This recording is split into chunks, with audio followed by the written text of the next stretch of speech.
roll revision exercise is over. The final figures would all, of course, be informed to everybody.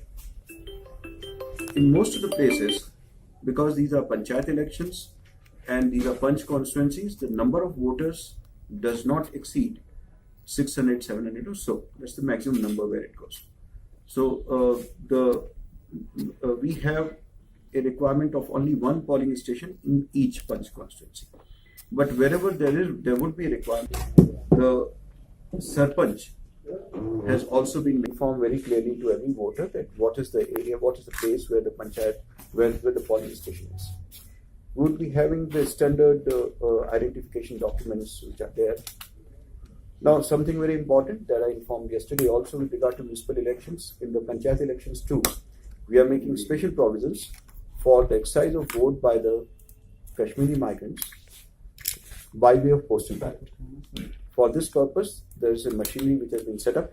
The Relief Commissioner's office would be designating officers at different places in the transit camps in Kashmir included, apart from the various camps in Jammu, where the electoral rolls would be made available, and the migrants would, after filling up the forms for the purpose of expressing their choice to vote by way of postal ballot, they would be issued postal ballots by the returning officers. And these postal ballots are then expected to return back to the returning officer before the counting takes place. We will be, of course, appointing observers, the general observers, as well as the expenditure observers, and also the micro observers. The general observers would oversee the entire process of elections. The expenditure observers would be specifically looking at the day-to-day expenditure which is incurred by the candidates. I would like to indicate that the limits of expenditure have been revised. They are now 20,000 for Sarpanch and 5,000 for Panch. The limits in 2011 were 5,000 for Sarpanch and 3,000 for Panch. So these have been revised upwards to 20,000 and 5,000. The candidates are required to maintain all the accounts of their expenditure. All critical events will be videographed. In this entire process, since randomization plays a very important part to make sure that the elections are held in a free and fair manner, so the poll personnel, as well as all other steps which are required to be taken to ensure that there is no disclosure in advance of which party is going to what place, that whole exercise would also be done. There is one important difference from the way the elections for municipal elections are held. These are elections which are not held on party lines. Therefore, there is no specific party. These are all elections which are held on party-less basis, which means that it is only the free symbols which are available for the candidates to pick up from. The reserve symbols are only for the national state parties. And since this is not on party lines, therefore it's the free symbols which are available for the candidates to choose from. Another important thing is that in all these, after the poll, immediately after the poll, the counting is to take place.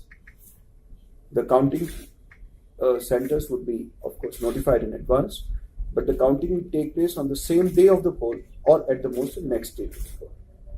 Now, I would like to also inform you about the schedule which is there. The government has issued an SRO 405, dated today, wherein it is called the electorate to elect sarpanches and panches for the Panchayat Halkas. This is SRO 405 of today, issued by the Rural Development Department. Consequent upon this, we are issuing this election schedule. The election would be held in 9 phases. I repeat, the elections will be held in 9 phases. The date of issuance of the first phase notification in the Gazette is 23rd of October. 23rd of October. If you notice, the counting for the municipal elections is being scheduled for 20th of October, and this process is going to commence for the Panchayat elections on 23rd of October, that is Tuesday. In the first phase, the relevant dates are: the last date for making nominations is 30th of October. Date of scrutiny will be the next to that, 31st of October. Last date for withdrawal of candidature is 2nd of November. And the date of poll is 17th of November. So the first phase will commence on 23rd of October, and the date of poll will be 17th of November, 17th. And that very day, the counting shall take place. And the results will also be announced thereafter. The second phase will commence on 26th of October, a gap of 3 days. And after the process of last date for nominations, scrutiny